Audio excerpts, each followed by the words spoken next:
Hello and welcome to another installment of Blackboard Chalk Talks. In this segment, we'll be looking at the LockDown browser and monitor system. We want to give you a basic introduction and familiarization with that system so that you can describe the purpose and function of the browser and the monitor system and be able to describe the procedures for setting up the browser and monitor for your assessments in your Blackboard courses. We'll start first with a video overview of the system. Online exams offer a powerful way to assess students. But how do you know the right person is taking the exam?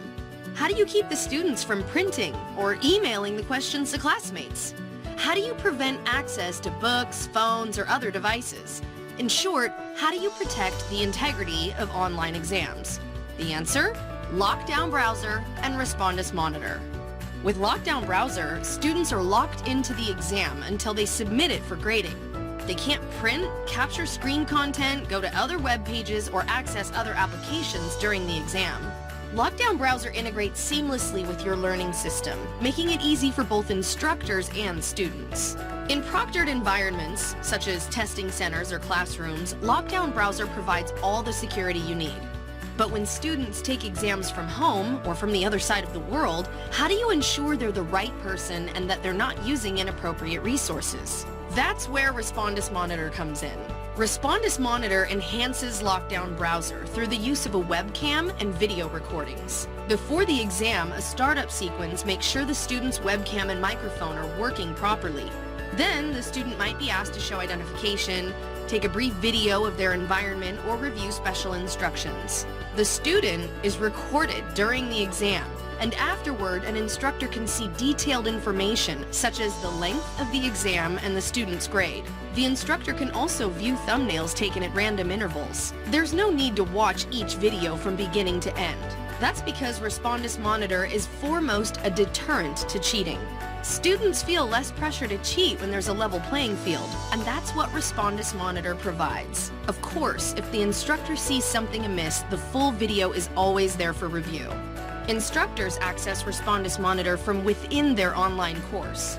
There are no outside websites to log on to, no third-party systems or rosters to manage. Respondus Monitor provides incredible scalability, supporting thousands of test takers at any given time. This means instructors don't have to worry about busy testing centers or limiting the number of exams in a course. For students, the only technical requirements are a computer, a webcam, and a decent internet connection. Exams can be taken from anywhere in the world at any time of day or night.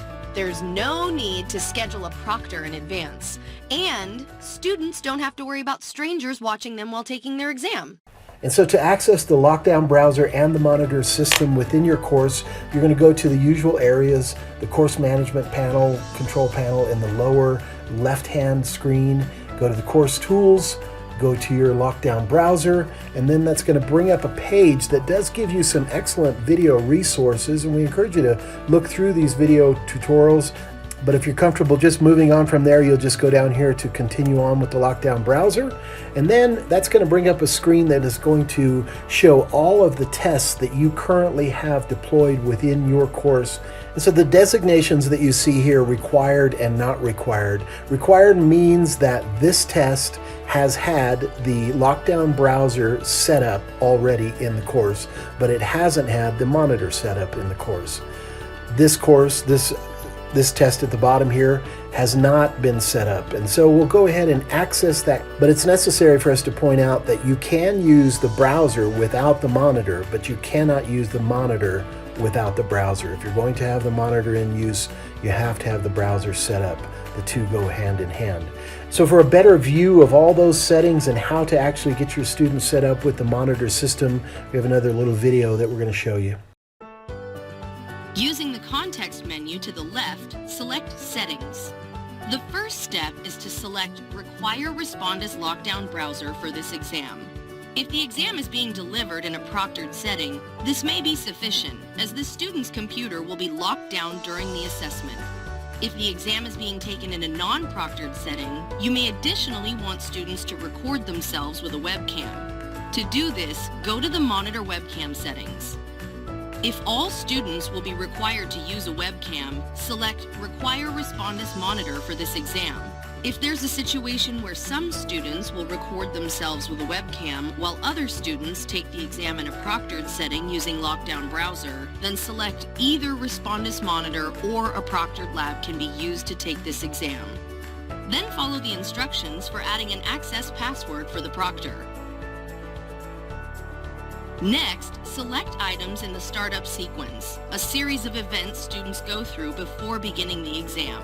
With the exception of the webcam check and facial detection check, each step is optional, so select the settings wanted for the exam. Some steps have instructions that can be edited. We'll see the startup sequence in a moment when we look at this from the student's perspective. Once you have chosen the settings, click Save and Close. That's it! The exam now requires that students use LockDown browser and a webcam. The student will be led through the startup sequence. The first step is a Terms of Use Agreement. This step, the webcam check, is required every time a student uses Respondus Monitor. It ensures that the student's webcam and microphone are working properly before the exam begins. Instructors can provide additional instructions to students in this step, such as what types of resources are permitted or not permitted during the exam. The Guidelines and Tips step, which is optional, walks the student through a series of helpful items on how to have a suitable testing environment and avoid problems. If selected by the instructor, the student photo step takes a picture of the student to help confirm the identity of the student. The instructor can also require students to show a form of photo identification in this step, called Show ID. The instructions for this step can be modified. The environment check can be customized to have students record a brief video of their surroundings to ensure that external resources like books, devices, or other computers have been put away. The final step has a student confirm that facial detection can be achieved by the Respondus monitor system before proceeding to the exam. So there are a couple of advanced settings that were not discussed in that video, and it is important to point these out to lock the students into the browser until the exam is completed. You can get an explanation on that. Also, a lot of people have been asking about some additional things that can be seen within the test. Can they access Excel spreadsheets, those kind of things?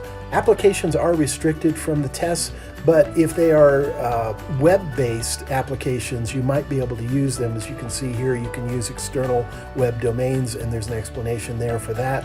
You can use a calculator off of your computer. You can enable the printing if that is a requirement of your test. So there are some additional things, but it is restricted.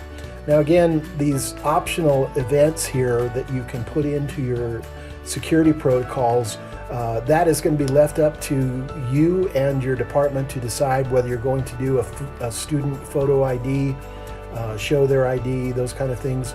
And then lastly, at the bottom of that startup sequence, we have some facial detection options that I think are good for us to check. Prevent students from starting the exam if face cannot be detected during the startup sequence, and then notify students during the exam if face cannot be detected. And so that's just some extra security there. You can look at these advanced settings down here at the bottom and determine if those are applicable for your test as well. And so best practices just here at the end: use Ethernet if you can. Have that wired connection so that you don't lose your exam in the middle of it while you're taking it. Have the students close all their programs beforehand. It is supposed to close the programs, or at least isolate the programs, but just having them close everything down and open up a brand new browser window is going to be helpful. And make sure you're using Chrome, Google Chrome, or Firefox. Also, it is helpful to do a practice quiz with your students prior to actually doing the test. Work through all the issues, work through all the problems that they might encounter. Have them have a comfortable understanding of how this thing works before they actually go in and take their exam. And that's going to bring the anxiety level down for them as well.